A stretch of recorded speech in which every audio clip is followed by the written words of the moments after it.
ओम श्री सद्गुरवे नमः। कई बार हमारे मन में आता है कि ये प्राणमय, मनोमय और इंद्रियमय शब्द क्या है, और उससे भी अधिक वह उल्टा नाम कौन सा है जिसे जप कर वाल्मीकि ऋषि रत्नाकर से ब्रह्म समान हो गए। इसी संदर्भ में पूज्यपाद महर्षि संत सेवी परमहंस जी महाराज के एक प्रवचन का अंश सुनते हैं।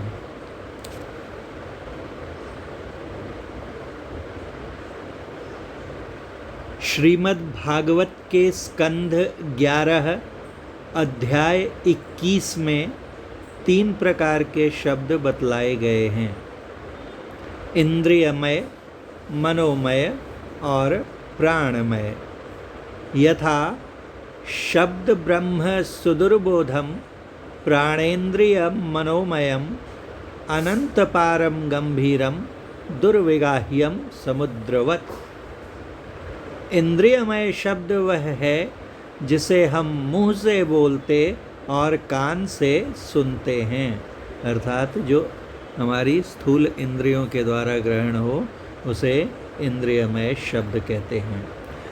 मन के द्वारा उच्चरित शब्द मनोमय कहलाता है।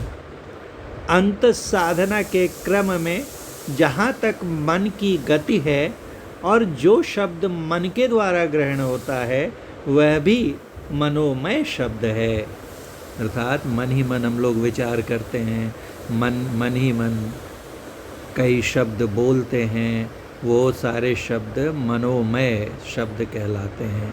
मन ही मन हमारा वार्तालाप चल रहा है, किन्हीं से कुछ कह रहे हैं, कोई कुछ कह रहे हैं, उन शब्दों को सुन रहे हैं, ये मनोमय शब्द हैं। और इसके अतिरिक्त जब हम सूक्ष्म जगत में प्रवेश कर जाते हैं और वहाँ से आगे बढ़ते हैं तो जो हमें साधना के क्रम में शब्द सुनाई देते हैं उनमें मन भी साथ में रहता है, क्योंकि मन कारण मंडल तक गुरु महाराज लिखते हैं रहता है, अर्थात वहाँ तक साधना करते रहेंगे जब तक तो सुरत के साथ मन मिला हुआ रहता है। और वहाँ पर जो शब्द सुनने में आते हैं ये सब शब्द भी, आंतरिक ध्वन्यात्मक शब्द भी मनोमय शब्द की श्रेणी में आते हैं। जब साधक अनहद शब्द को पार कर अनाहत शब्द को पकड़ता है तो प्राणमय शब्द है।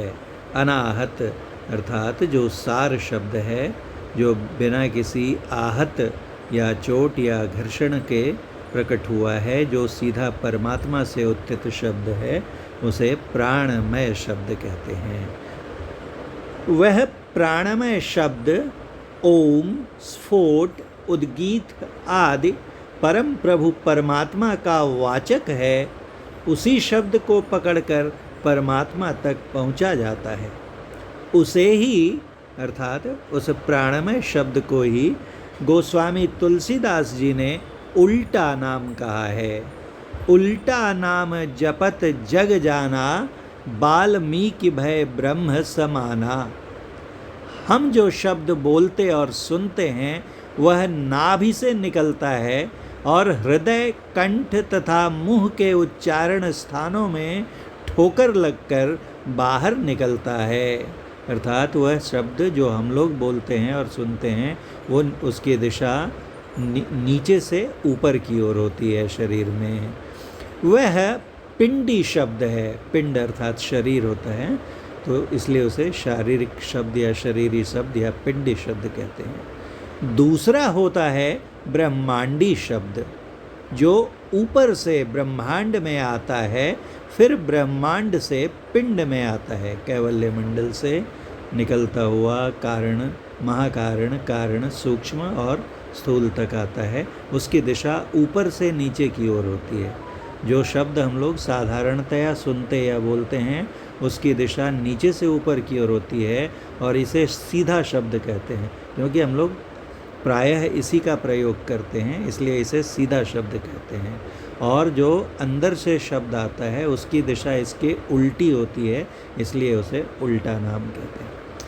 पिंडी शब्द वर्णात्मक और सगुण होता है, जबकि ब्रह्मांडी शब्द ध्वन्यात्मक और निर्गुण होता है।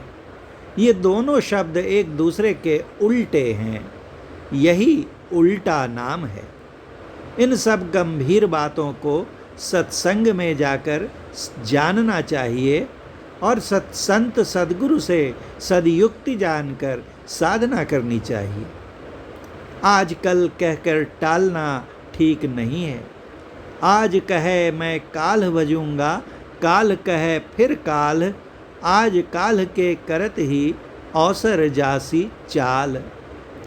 पुनः संत कबीर साहब कहते हैं, को जाने कल की, जगत में खबर नहीं पल की। भूतकाल यानी अतीत जो व्यतीत हो गया और भविष्य अज्ञात है, कोई ठिकाना नहीं कि क्या होगा, लेकिन वर्तमान हमारे हाथ है। हम अपने वर्तमान को जैसा बनाएंगे, हमारा भविष्य वैसा ही बनेगा। जो अपने भविष्य को उज्ज्वल बनाना चाहते हैं, वे पवित्र जीवन बितावें और शुभ कर्मों को करते हुए भगवत भजन करें। इहलोक और परलोक दोनों जीवन कल्याणमय होगा। श्री सद्गुरु महाराज की जय।